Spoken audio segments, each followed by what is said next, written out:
Bienvenue à tous, mon nom est Adrien Wilmot, je serai l'animateur du nouveau podcast qui s'intitulera Face à Face Podcast. Donc, je tiens premièrement à remercier l'Université Laval pour leur hospitalité aujourd'hui de nous prêter les lieux. Puis, on recevra deux personnes qui sont bien impliquées à l'Université Laval. Je tiens aussi à remercier l'équipe de 24 Films qui est présente aujourd'hui pour s'assurer du tournage, du montage par après. Puis c'est pas mal ça. Donc, le premier épisode se tournera avec M. Émile Lapierre, qui est le président du volet volleyball au Rouge et Or. Donc, sans plus attendre, j'accueille Émile Lapierre. Bonjour Émile, ça va bien? Très bien. Et toi, Adrien? Très bien, content de te revoir. Merci beaucoup de ton invitation. C'est très apprécié. Un homme qui a beaucoup de choses à dire, donc je suis pas mal sûr qu'on va avoir un épisode assez rempli. J'espère. Écoute, ton invitation me tenait à cœur. Puis aussi, faire la promotion de notre beau sport, c'est parti. Je suis avec toi. On y va. Ouais, dans mon introduction, j'ai oublié de mentionner que tu as été si pas l'acteur clé de la venue d'une équipe ukrainienne de Poltava pour récemment à la classique junior de volleyball ici à Laval. On va en reparler peut-être un peu plus tard durant l'épisode. Je sais que ça te tient très à cœur ce sujet-là. Tout d'abord, est-ce que tu veux un peu nous parler de ta relation avec le volleyball? Comment ça a débuté? Où t'en es par rapport à tout ça? Écoute, de ma génération, nous, on touchait un petit peu à tous les sports. C'était beaucoup moins spécialisé qu'aujourd'hui. L'avantage avec le volleyball, j'apporte souvent cet aspect-là. C'est un sport qui est complètement dénudé de violence. Et c'est un sport collectif par excellence. Un joueur ne peut pas faire gagner l'équipe au volleyball. C'est l'équipe avant tout. Il faut absolument que, tu sais, dès le début au volley, si on connaissait un petit peu, il faut absolument qu'il y ait 2 touches avant que le ballon traverse l'autre bord. Donc, tu as une implication quasi totale des gens qui sont sur le terrain. Et c'est ça qui m'a attiré, cet esprit collectif et surtout la non-violence de ce sport-là. Tu ne peux pas éliminer l'adversaire en lui infligeant des blessures ou des trucs comme ça. Tu dois absolument jouer de stratégie. Chacun reste chez lui, chacun reste de son côté du filet. Tous les sports de filet sont comme ça. Donc, c'est ce qui m'a attiré là-dedans. Puis tout le développement aussi là, qu'on voit présentement à travers la grande région de Québec. Et aussi, ça touche beaucoup le volet du sport féminin. Et ça m'intéresse beaucoup. Et qu'est-ce qui m'a amené personnellement vers le Rouge et Or de l'Université Laval? C'est des amis qui tournaient alentour des grands projets face au volleyball dans la grande région de Québec. Puis à un moment donné, après avoir pris, j'aime pas utiliser le mot retraite, mais je me dis tout le temps que je suis un multitransitionniste. Après avoir décidé de faire une multitransition, je me suis porté volontaire pour joindre l'équipe du conseil d'administration du Rouge et Or ici à l'Université Laval. Puis quand tu expliquais comment tu es tombé en amour avec le sport du volleyball, ça remonte à quand? Est-ce que c'est un sport que tu as commencé à pratiquer pendant tes années universitaires, pendant tes études? Beaucoup plus jeune que ça. Comme je disais tout à l'heure, à l'origine, nous, on faisait tous les sports parce que c'était pas spécialisé. Donc, on joue au handball, on joue au basket, on joue au volley. Puis les entraîneurs...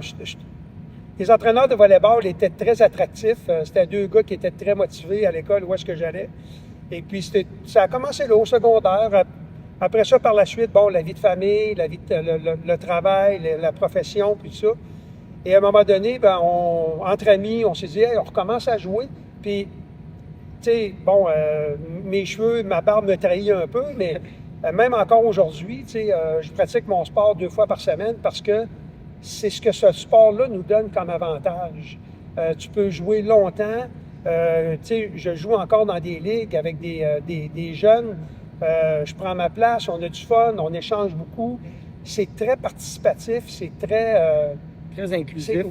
C'est très inclusif.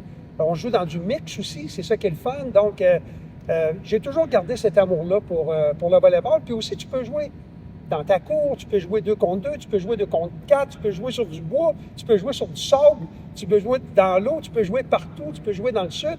c'est ça, ça prend un ballon et un petit peu de talent. Oui, puis quand on pense à beaucoup de sports qui sont pratiqués au Québec, justement, ben ça apporte un aspect d'accessibilité beaucoup plus grand à tout le monde, en fait, là, comme tu le dis, grâce au peu de matériel que ça implique. Ben, c'est probablement un des sports les moins dispendieux à pratiquer.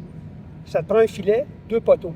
Fait que ça peut être 2 arbres, ça peut être des poteaux que tu plantes dans le sol et un ballon. Fait que même si tu n'as pas d'espadrille, ben, tu peux jouer sur le gazon, tu peux jouer dans le sable.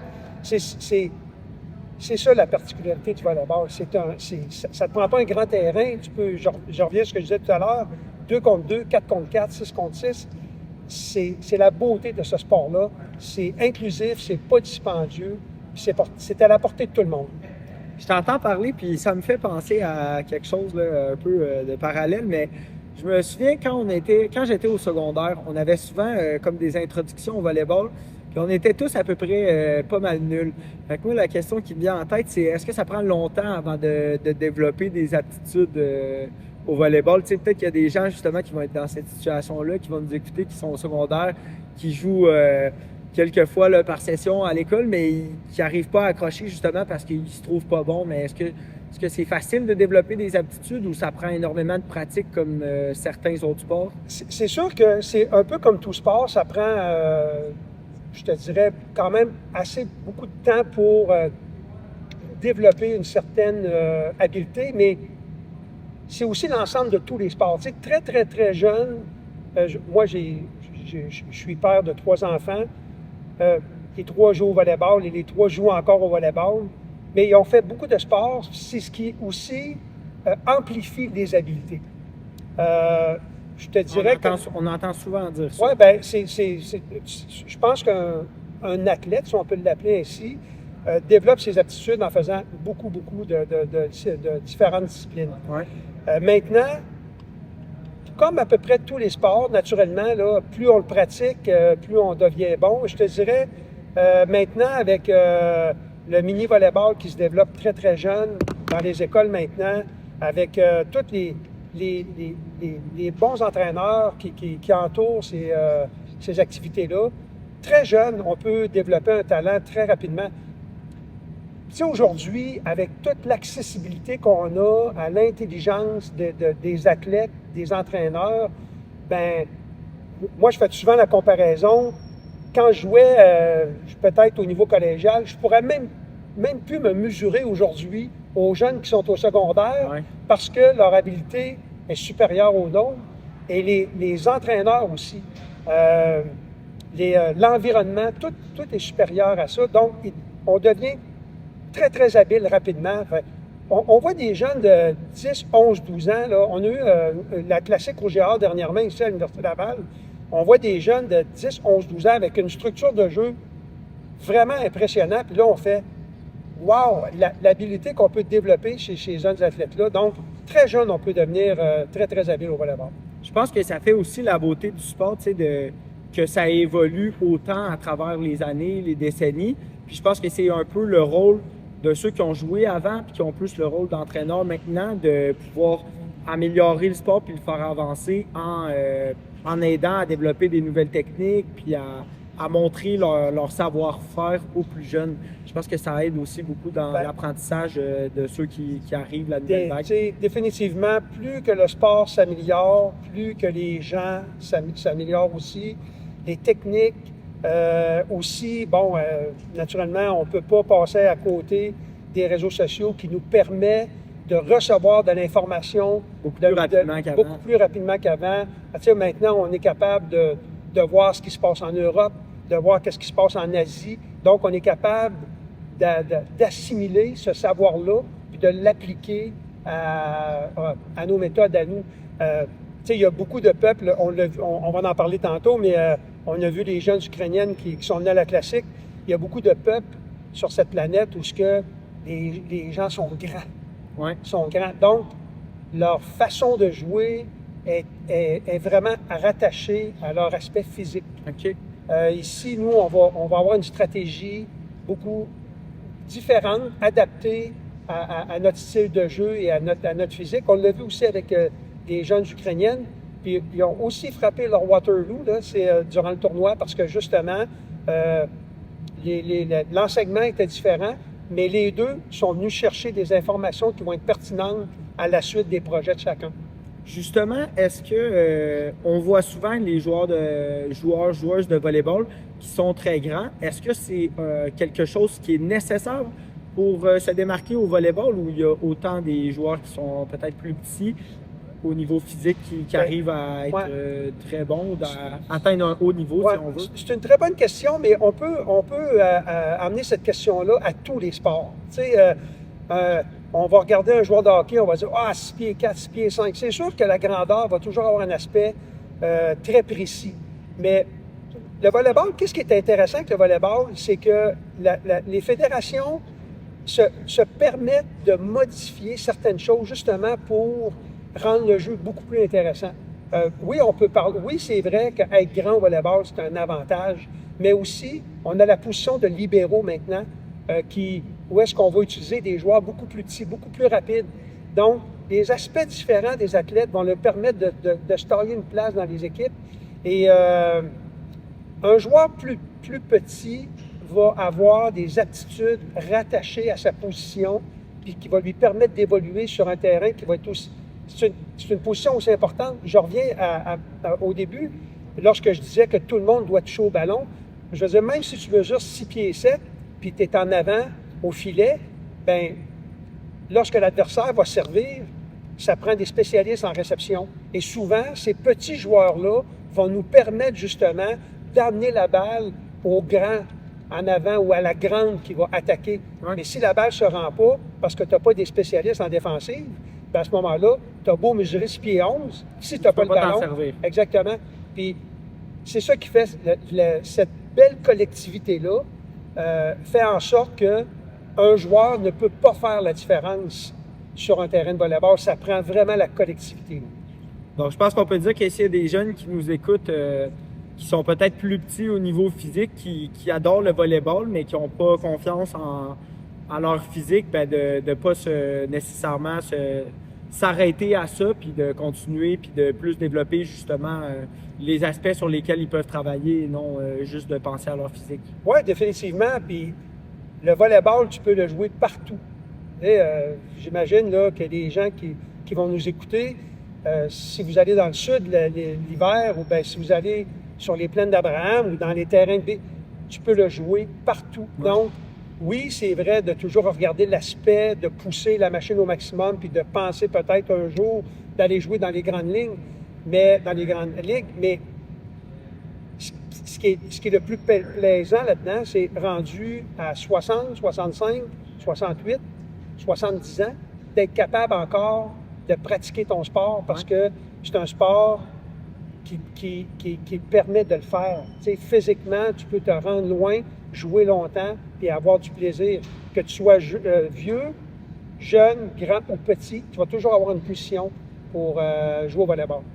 Je reviens sur quelque chose que tu as abordé un peu, mais est-ce que justement, avec l'avancée des réseaux sociaux puis le fait qu'on peut voir ce qui se passe outre-mer, en Asie, en Europe, comme tu as mentionné, est-ce qu'il y a un certain lien qui s'est créé entre les fédérations où on partage de l'information, on améliore nos styles de jeu en prenant des méthodes qui sont faites ailleurs, ou c'est vraiment, ça reste séparé puis c'est plus utilisé en termes d'observation puis d'études avant d'affronter des adversaires? Ouais, je vais parler pour mon sport. Depuis que je pratique le volleyball puis que je suis vraiment imprégné là, depuis les 5-6 dernières années parce que je suis vraiment impliqué dans un volet beaucoup plus, je te dirais, compétitif avec le Rouge et Or de l'Université Laval. Les fédérations de volleyball sont tout le temps disponibles à changer des règlements ou amender des règlements, entre eux? Oui, pour justement améliorer le jeu, le rendre beaucoup plus rapide, le rendre beaucoup plus intéressant. On va avoir la VNL là, dans quelques semaines à Québec. Il va y avoir des nouveaux règlements qui vont être appliqués. On parle entre autres là, de la double touche. Tu sais, on entend souvent parler de la double touche. Là, maintenant, on veut justement enlever la double touche pour justement améliorer encore plus le jeu, les positions sur le terrain. Lorsqu'on va avoir le service, on va aussi enlever ça. Pour revenir à ta question, la fédération pense toujours à améliorer Bien du sport. au bien du sport. Ouais. On voit des sports qui sont beaucoup plus réservés. Oui, exactement. Tu sais, c'est dur de faire des changements dans certains sports, mais le volleyball a cette ouverture-là. Donc, les fédérations se parlent et décident d'améliorer le jeu pour justement... Il ne faut jamais oublier là, que le sport, c'est un spectacle avant tout. C'est la seule chose qu'on peut regarder en direct encore sur nos réseaux. Hein? Le reste, on peut se taper un film Netflix 8 fois ou quoi que ce soit, mais quand on parle de sport, le spectateur veut être là, veut le vivre. Il veut le vivre. Alors, c'est important de toujours penser d'améliorer le sport pour que le spectateur puisse... Et la meilleure expérience. Oui, exactement. Parce que des amateurs de volleyball, il y en a beaucoup, mais qu'on puisse emmener un spectateur à venir voir un spectacle, c'est ça le but d'un sport. Puis le volleyball le fait bien. À chaque année, il apporte des améliorations pour améliorer le jeu, pour le rendre plus rapide. Puis je pense que toutes les discussions que les fédérations, les informations qui se partagent, bien, fait de ce sport là, vraiment un des sports les plus spectaculaires sur la planète. Ça m'amène à te demander, selon toi, ça ressemble à quoi le spectre du monde du volleyball au Québec en ce moment? Est-ce que c'est un sport qu'on peut dire en santé? Est-ce que c'est en constante progression? Comment tu vois ça personnellement en 2025? Je sais que tu vas avoir un autre invité tantôt, mais présentement, je te dirais depuis les 4-5 dernières années, le volleyball est en pleine progression, est en santé. On refuse des clubs dans certains endroits à Québec parce que... Oui, comme à la classique. Oui, exactement. Là, tu sais, il y a 2 semaines, on avait la classique de volleyball des jeunes de 15, 16, 17 ans. On a refusé, je pense, 70 ou 80 équipes parce qu'il y avait trop de demandes. C'est aussi un sport au féminin par excellence. Je pense, je n'ai pas toutes les statistiques avec moi, mais le volleyball est en très grande santé. Et c'est grâce aussi à l'implication du Rouge et Or, de mon conseil d'administration, des gens avec qui je travaille. On fait venir des compétitions internationales ici. On a eu le Norseka il y a quelques années, qui a été un succès. On regarde le stade ici, là. C'était bondé, c'était plein de monde.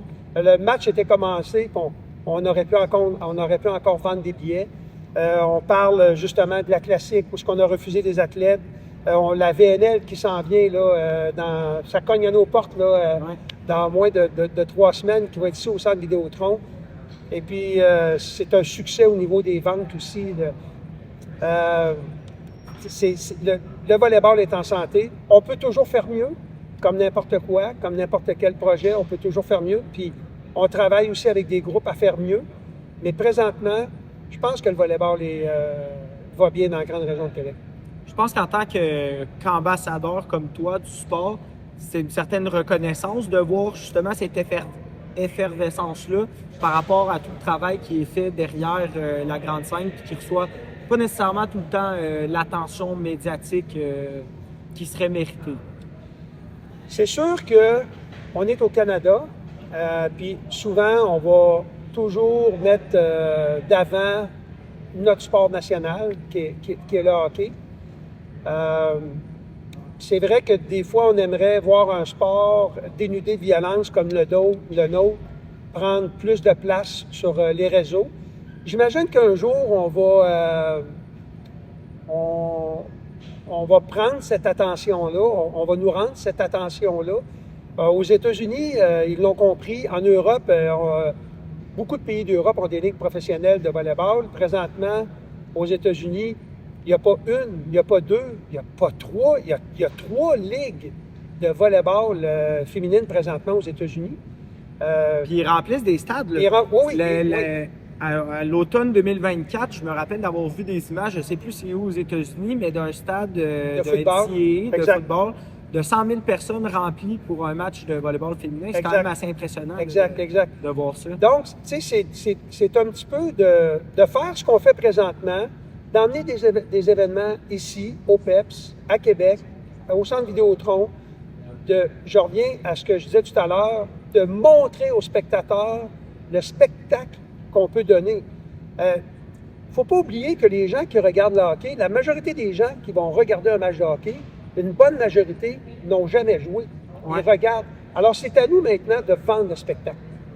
C'est à nous de vendre le spectacle, de rendre aux spectateurs, de montrer la beauté de ce sport-là. Et je reviens encore sur le fait que c'est un sport qui est dénudé de violence. Ouais.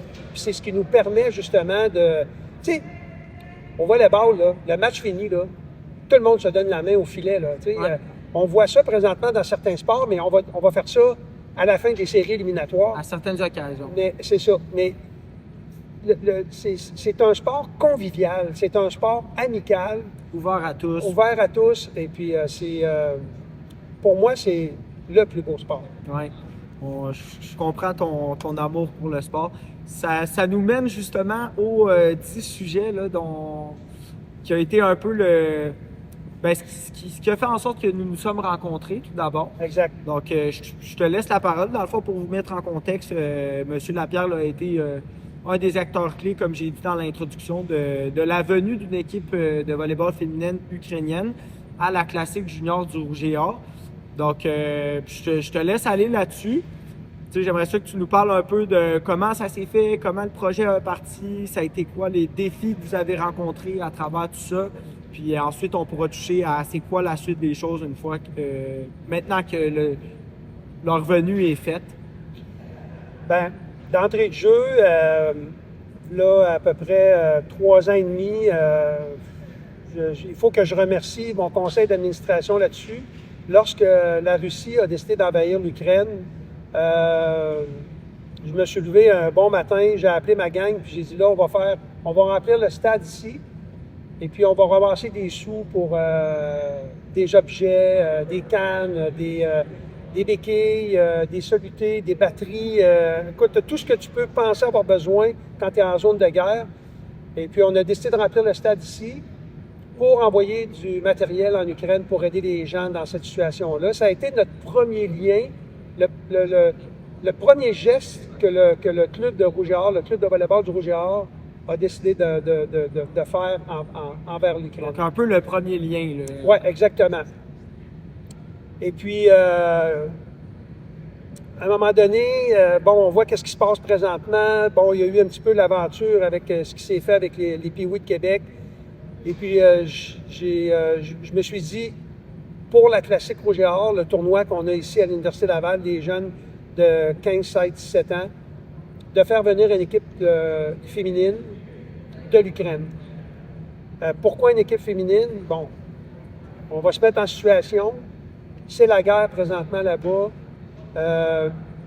Les jeunes garçons, la majorité, sont obligés de s'enrôler.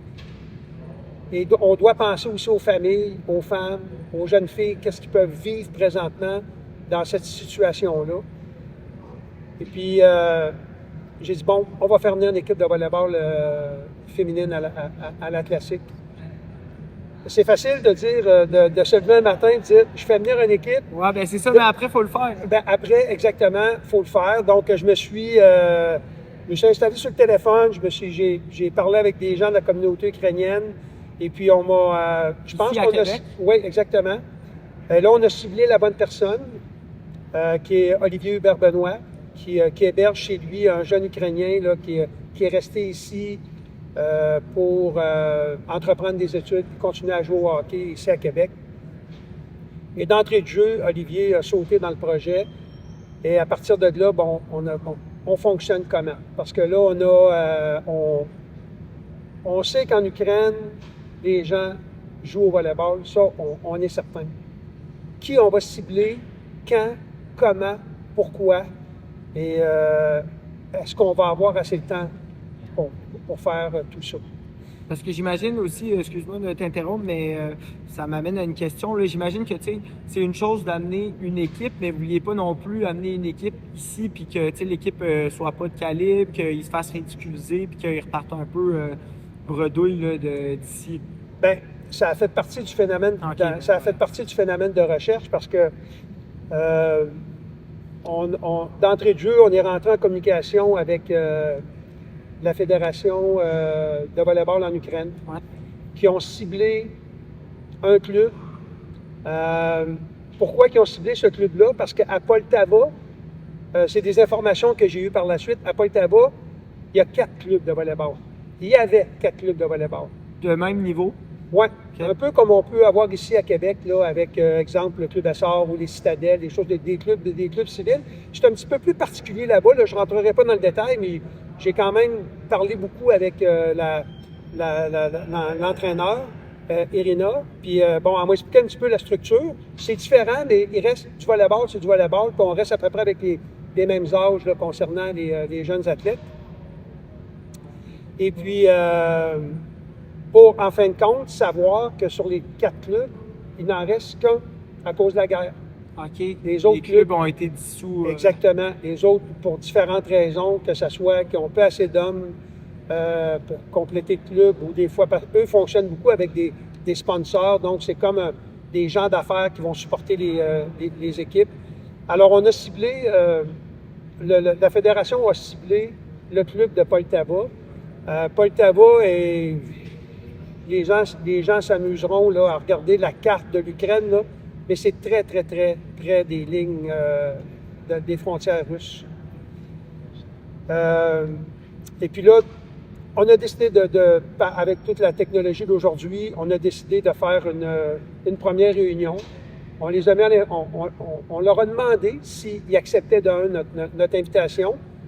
Et naturellement, elles étaient très surprises. Comment ça a été reçu, justement, si tu veux en parler un peu plus? Ben, on en a parlé par la suite parce que une question qui m'a vraiment, pas sidéré, mais pratiquement, à un moment donné, l'entraîneur puis la traductrice, ils m'ont tout simplement dit « Pourquoi nous? Okay. » Puis je veux dire, moi, en tant que la personne qui a eu l'idée du projet, tu sais. Un peu bouche bée. Oui, puis elle me disait, bon, tu aurais pu choisir une équipe de l'Inde, une équipe de l'Afrique. Tu sais, il y a d'autres pays à travers le monde qui ont des problèmes, qui ont des situations similaires à celles de l'Ukraine. Mais je trouvais que c'est des gens qui nous ressemblent, tu sais. Puis je ne veux pas trop tomber dans le jeu politique, mais ce qui se passe présentement en Ukraine, c'est vraiment une atteinte à la démocratie. Comme on vit ici, nous sommes un pays démocratique, puis ça me touchait. C'est des gens qui nous ressemblent, c'est des gens qui adorent le sport, qui sont dans un beau pays. Même si on avait la barrière de la langue, ça a été 10 jours fantastiques de partage et d'échange. Puis c'est ce que je leur expliquais. J'ai écouté je peux le dire maintenant, là, mon amour pour l'Ukraine. Personnellement, je trouve que c'est des gens qui nous ressemblent. Ouais. Ils sont à côté d'un grand pays.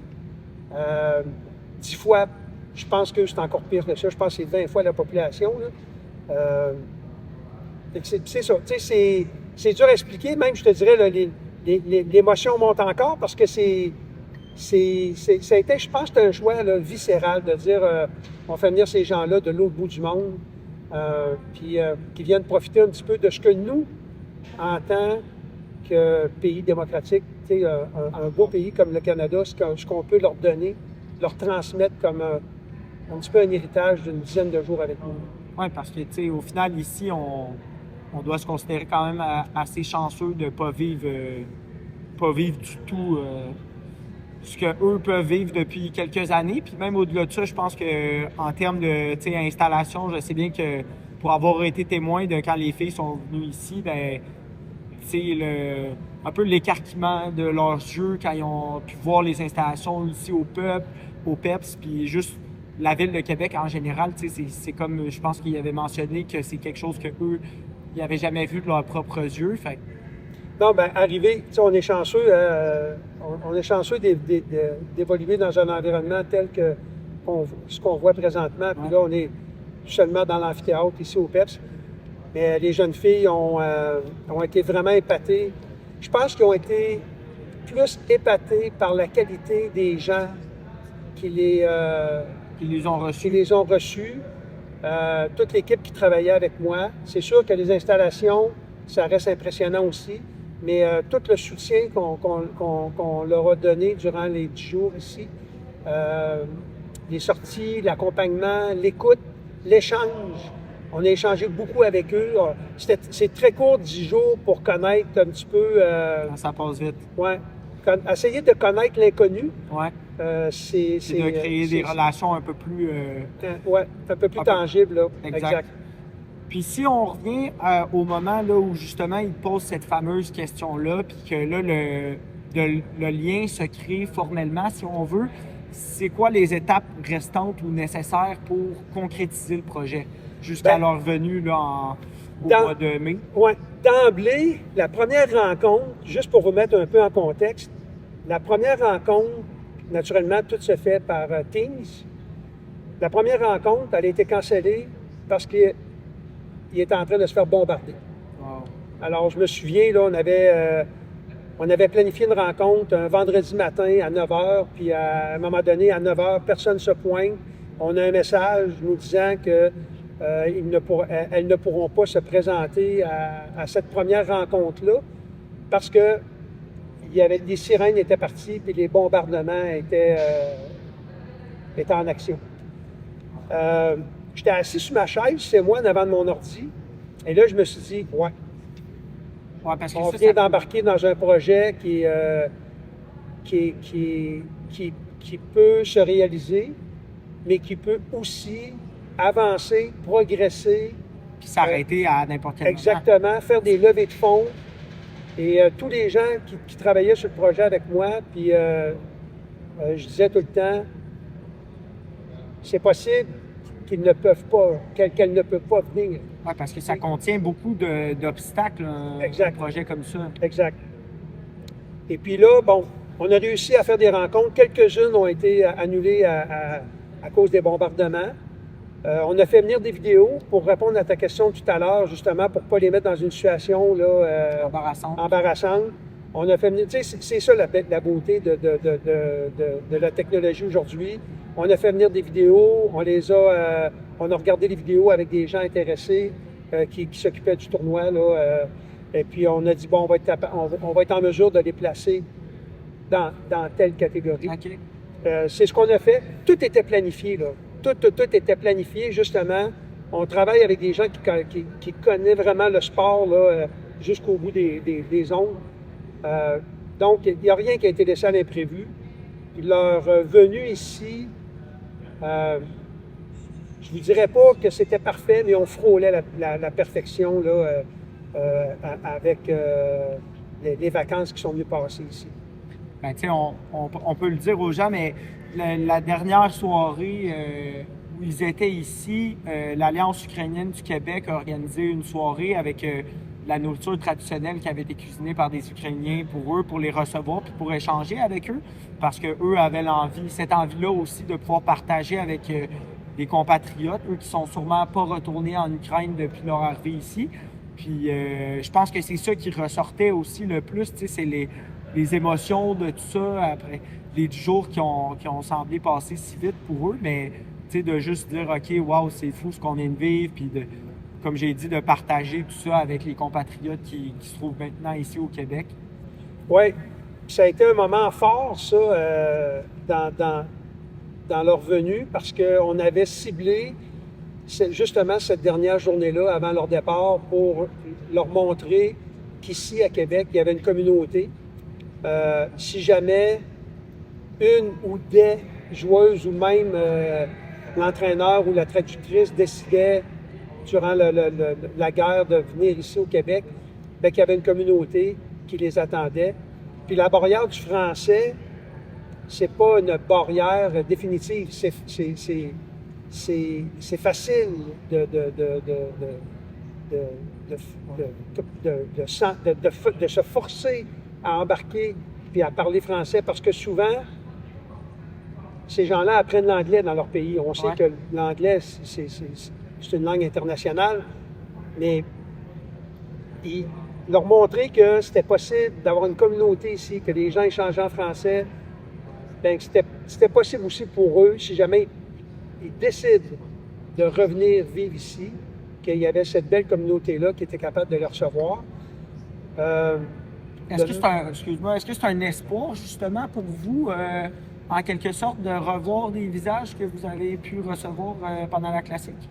Oui, parce que, tu sais, je fais souvent des liens avec ça. Lorsqu'on est allé les chercher à l'aéroport, la première chose qui m'a traversé la tête, c'est que je me disais, dans 10 jours, il va falloir que je vienne les reporter et leur dire à la même place et leur dire au revoir. Et il a fallu qu'on travaille, mon équipe et moi, il a fallu qu'on travaille beaucoup là-dessus parce qu'à chaque matin, tu sais, c'est pas comme aller dans le sud puis dire bonjour à des gens quand tu repars, puis c'est pas comme aller chez tes grands-parents puis tu vas les revoir. Non, il y a une connexion réelle qui s'est créée, puis ça laisse un genre de vide. Oui, et ces gens-là retournent en zone de guerre. Il y a ça aussi. Tu sais, ils ne retournent pas à Trois-Rivières, ils ne retournent pas à Sherbrooke. Ouais. Ces gens-là retournent en zone de guerre. Là. Tout ce que vous voyez aux informations, là, à chaque jour, à chaque semaine, eux sont dedans. Là. Les missiles leur passent par-dessus la tête. Et là, moi, j'ai eu l'idée de faire venir un club avec mon équipe. J'ai eu l'idée de faire venir un club ici à Québec pendant 10 jours. C'est probablement la plus belle idée que j'ai eue de ma vie. Mais je les ai foutus dans un avion pour qu'ils retournent dans leur pays. Ça, c'est pas facile. On continue à communiquer encore, mais c'est pas facile de savoir que ces gens-là sont là-bas, que les missiles leur sifflent par-dessus la tête, parce que je communique encore avec eux et c'est ce qu'on me donne comme information. Tu sais, on voit les missiles passer, puis au loin, on voit des lumières, mais ces lumières-là, c'est des explosions. Tu sais. Et c'est ces jeunes filles-là qui sont venues ici pendant 10 jours, échanger avec nos athlètes, échanger avec des autres équipes qui étaient là. Chaque club contre qui, mon équipe, parce que c'est mon équipe, les Ukrainiennes, chaque club contre qui on a joué avait un petit cadeau.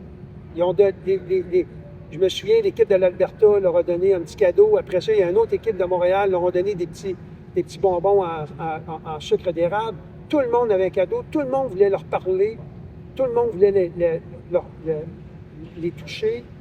Les gens savaient ce qu'on vivait à ce moment-là. Il y a beaucoup de gens qui ont été touchés par ça. Puis je pense que même pendant le match préparatoire contre Limoilou, tu me racontais hors caméra là, que les joueuses, après ce match, se sont réunis ensemble pour s'étirer, puis ont échangé leur Instagram. Ça, c'était extraordinaire parce que les Titans de Limoilou, on a fait un match hors concours avec les filles des Titans. Et après le match, le coach a eu la brillante idée de mettre les filles, de les mettre ensemble. Alors, il prenait une fille de l'Ukraine, une fille de Limoilou, et on est allé dans une salle d'étirement, et les filles étaient mélangées ensemble, et elles s'étiraient. Et moi, je n'étais pas au courant de ça, parce que j'étais en train de terminer je ne sais pas, j'avais une entrevue en bas ou quoi que ce soit. Et quand je suis monté dans la salle en haut, et je voyais... La majorité des filles de l'Ukraine ne parlaient pas anglais. Oui, ni français, évidemment. Ni français, mais avec la technologie des cellulaires, les petites filles étaient joyeuses et personne n'aurait pu dire à ce moment-là que c'était des filles qui venaient d'arriver d'une zone de guerre. Là, parce que là, on échangeait, on se regardait, on riait. Et là, on commençait, mon équipe et moi, là on s'est dit, hey, on a atteint l'objectif qu'on voulait atteindre, de les sortir de cette zone noire-là. Qu'elles oublient un peu pendant l'instant de 10 jours. Exactement. Puis aussi, on voulait... Je sais qu'il y a des gens qui nous reprochaient de ne pas trop en avoir entendu parler, puis tout ça. Bon, on a eu des journalistes qui sont venus ici, mais on ne voulait pas que ça devienne des bêtes de cirque. Déjà que c'est compliqué vivre là-bas, venir ici, vivre sur commencer à parler de ça. Oui, exactement. C'est pas le but du voyage. Il y a eu quelques entrevues, puis c'était nécessaire, parce que c'était un projet qui sortait un petit peu de l'ordinaire. Mais plus les journées avançaient, plus je sentais que ces jeunes filles-là étaient libres. Au début, ils voyageaient tout en clan, tout ensemble, tout ça. Puis en dernier, ils partaient à coups de 2, 3, un peu comme fait nos adolescentes, là, tu sais. Et on les laissait libres, puis là, on disait, c'est ça qu'on voulait leur apporter comme, comme environnement. Je suis pas mal sûr que c'est quelque chose qu'ils ont apprécié aussi. Moi, ce qui me touche, par contre, par rapport à ce que tu dis, c'est que c'est ce sentiment-là un peu éphémère de savoir que ce qu'ils ont vécu pendant 10 jours, ben c'est seulement pendant 10 jours. Ça crée de l'espoir, mais après ça, de devoir retourner là-bas puis de continuer à vivre dans les conditions dans lesquelles on vit, c'est ça qui est un peu crève-cœur, je trouve, dans cette situation-là. Ouais. On a eu une des dernières soirées avec l'entraîneur puis la traductrice. On a eu de bons échanges et on s'est promis de se revoir. Ouais. Naturellement, il faut que la guerre se termine. Elle me disait avant hier qu'elle avait déjà rencontré la fédération là-bas. OK. Que tout était déjà préparé à notre venue parce qu'on pense aller là-bas avec peut-être 3 ou 4 clubs.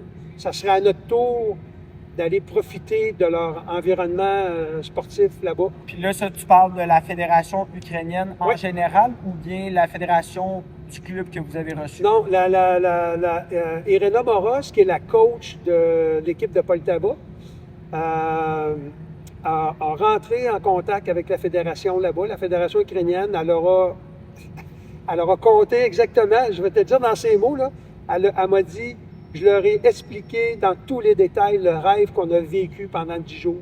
Penses-tu que c'est sa façon d'avoir de la reconnaissance? Parce que je me souviens qu'à la dernière soirée, lors de la rencontre avec l'Alliance ukrainienne, ben, elle a versé des larmes, puis elle était vraiment très émotive en exprimant sa gratitude envers vous, toutes les personnes qui étaient impliquées dans le projet. Donc, penses-tu que c'est sa façon de vous remercier puis d'assurer que le lien perdure dans le temps?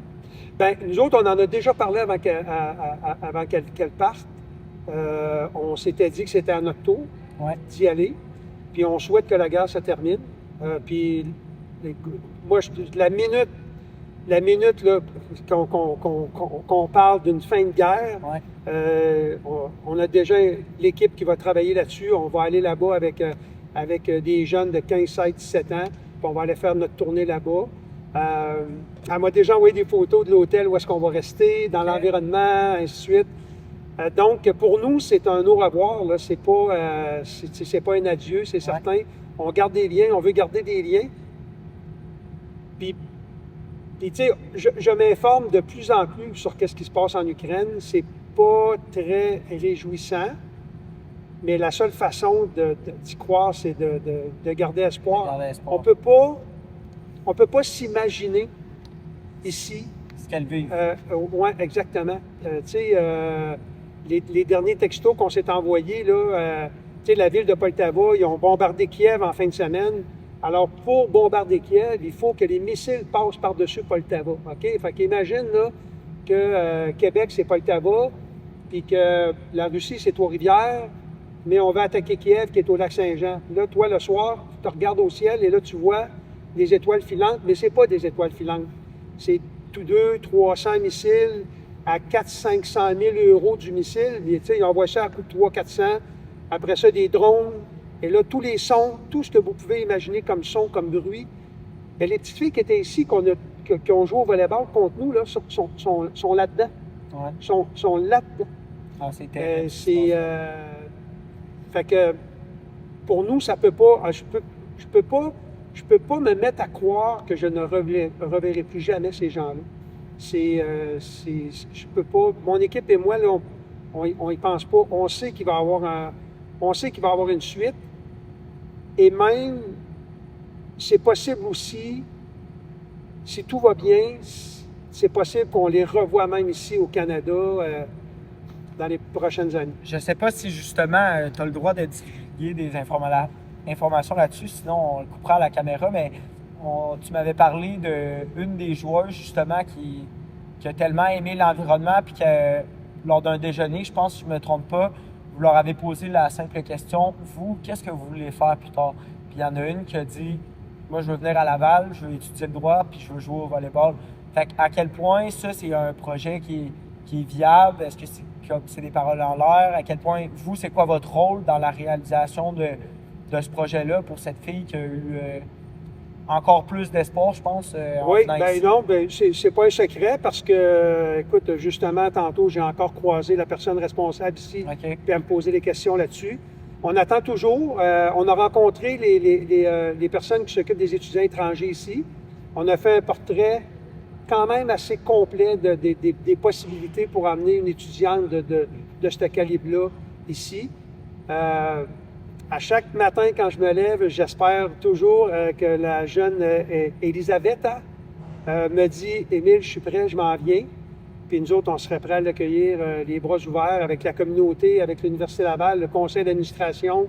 Tu sais, c'est plus qu'une athlète, là. On parle, on parle, oui, on parle certes d'une athlète qui est quand même assez imposante. On parle d'une jeune fille de 6 pieds 4, 6 pieds 5. Mais il y a aussi derrière ça le volet humanitaire. Moi, quand je regardais les filles, je me disais, s'ils peuvent assimiler le maximum d'informations qu'on peut leur donner ici, et peut-être que la prochaine présidente de l'Ukraine est peut-être dans ces petites filles-là, qui est venue ici pour s'apercevoir qu'est-ce qui se passe ailleurs, puis qu'est-ce que je pourrais faire de mieux, moi, dans mon pays. On a discuté d'un paquet d'affaires. Les déjeuners étaient les déjeuners étaient faits pour ça. On a parlé d'un paquet de trucs, de la situation, de ce qui se passe ici, de ce qui se passe là-bas. On a parlé de l'avortement. On a parlé de l'homosexualité. On a parlé de l'aide médicale à mourir. On a parlé de notre situation ici gouvernementale. On a parlé de notre relation avec notre nouveau voisin. Oui, exactement. Tu sais, fait que il y a tout ça qui fait qu'à un moment donné, il y a des possibilités qui peuvent s'ouvrir pour ces jeunes athlètes-là. Est-ce que justement, eux ont été curieuses lors de leur voyage? Est-ce que c'est eux qui ont initié certaines questions et qui avaient envie d'en apprendre plus ou, vu leur âge ou la situation, ont été un peu plus timides? Je sais qu'avec la barrière de la langue aussi, ça rend les choses un peu plus difficiles. Je vais vous conter une anecdote par rapport à ça qui est assez révélatrice. Quand on est allé les chercher à l'aéroport, on avait un autocar là, pour 50 personnes. Elles étaient 14. Okay. Et moi, je suis allé leur rejoindre pour leur donner de la nourriture parce que là, on est parti de l'aéroport puis il y avait là tout d'autre. Ça va vous donner une image un peu comment le voyage a évolué dans le temps. Lorsqu'on est arrêté à Sainte-Julie, moi, j'avais la nourriture dans mon auto. On a ouvert la porte de l'autobus. Ils ont exactement 32 heures dans le corps de voyage. Là. Ah, ça, c'est quelque chose que j'aimerais que tu racontes. Ils sont partis le 1er mai, ils sont arrivés le 3 mai. Et personne est couché sur les bancs. Ils sont tous alignés, 2 par 2, une à côté de l'autre, d'une rigidité. Là, même moi, quand je suis rentré dans l'autobus, je me suis dit, ils sont sûrement couchés partout, à gauche, à droite, parce que là, ils ont voyagé là, à travers la planète. Quand on est parti, 10 jours après, pour regarder l'évolution de tout ça, on est parti d'ici, l'Université Laval, on s'en allait à Montréal, et là, les filles avaient pris chacun un banc avec leurs écouteurs. Okay. Et là, ils avaient pris un petit peu l'accent de chez nous, en voulant dire, tu sais, on peut faire ça. Ouais. L'image m'est restée parce que j'étais avec eux quand on est allé à Montréal. Puis là, j'ai fait, OK, là, c'est comme notre gang d'ados à nous, là, qui sont tous... Ouais, mais tu sais, au début, j'imagine, il va y avoir des consignes de l'entraîneur qui a dû dire, hey, c'est comme ça, tu sais, puis on va... J'imagine, mais plus que les journées avançaient, plus on voyait qu'il y avait de l'ouverture, on chantait, on dansait, puis avec toute la communication de nos jeunes athlètes ici aussi, de l'environnement, je pense que ça a comme relaxé un petit peu là, l'attitude de tout le monde. Est-ce que tu veux juste, pour compléter, là, raconter c'est quoi justement le chemin qu'ils ont dû emprunter pour finalement arriver ici? Ben oui, puis ils l'ont fait pour repartir aussi. Quelques semaines, la dernière réunion qu'on a eue avec l'équipe là-bas, les filles étaient assises dans le vestiaire avec l'entraîneur et la traductrice. Et là, c'était notre dernière réunion parce qu'on savait que tout avait été fait, les passeports, les tests biométriques, les visas, tout avait été... C'était juste à attendre le départ. Oui, exactement.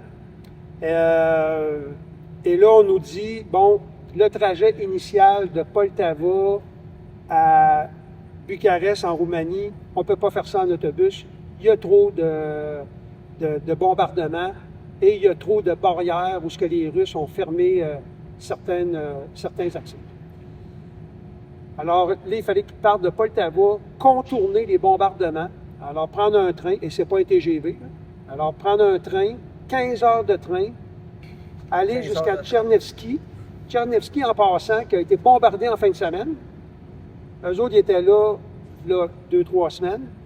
Alors, ils ont pris le train, 15 heures de train, Tchernivtsi, 8 heures d'autocar, Bucarest, attendre 3 heures à Bucarest pour prendre l'avion jusqu'à Vienne, attendre 5 heures l'avion Vienne-Montréal et un autre 3h30 d'autocar pour arriver à Montréal.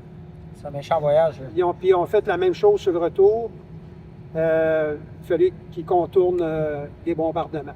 Tu sais, c'est facile à dire de même, hein, contourner les bombardements. Oui, c'est ça, mais quand c'est ta réalité... Il faut se mettre en situation, là. Exactement. Tu sais, il faut se mettre en situation. Donc, je l'ai dit à bien des gens, je remercie beaucoup. Tu sais, là, c'est moi qui est là pour vous transmettre comme porte-parole. Comme porte-parole. Mais j'ai toute une équipe derrière moi là, qui a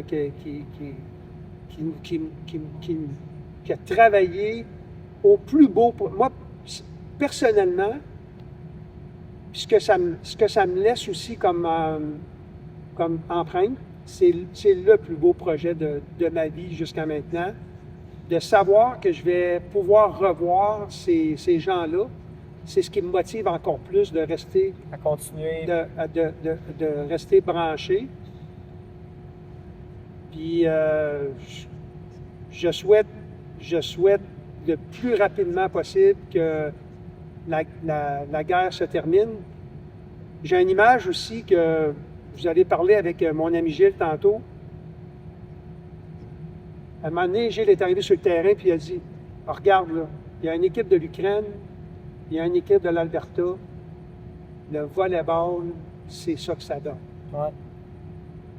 Tu sais, là, il n'y avait plus de guerre, il n'y avait plus de couleur, il n'y avait plus d'animosité. Exactement. Et là, il y avait l'équipe qui parlait ukrainien, il y a une équipe qui parlait anglais, mais on jouait au volley.